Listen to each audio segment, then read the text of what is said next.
Late last night, a Supreme Court justice stopped the execution of a murderer whose lawyers say death by lethal injection would be cruel in his case. We're now waiting for the entire court to decide whether to allow that execution to go forward.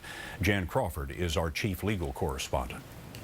Russell Bucklew is a killer, convicted of fatally shooting a Missouri man and then kidnapping and raping his ex-girlfriend.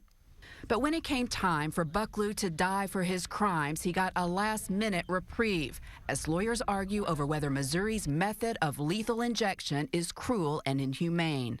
Bucklew's attorneys say a rare congenital disorder has weakened his blood vessels and would make any lethal injection excruciatingly painful.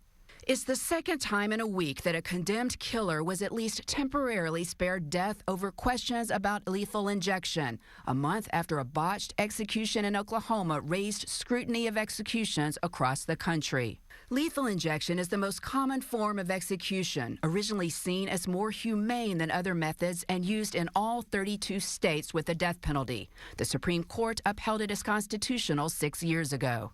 But in recent years, the lethal drugs have been increasingly difficult to get because the companies who make them, mostly in Europe, are refusing to supply them for executions. Richard Dieter is executive director of the Death Penalty Information Center. All the states have had to find new sources of drugs, and in some cases new drugs, and it's a bit of an experiment going on right now, which makes everyone nervous. A two-drug cocktail in Ohio left a convicted killer gasping for 10 minutes before he died. A three-drug combination in Oklahoma caused similar problems until the man died of a heart attack. Both states have suspended executions while they review the procedures.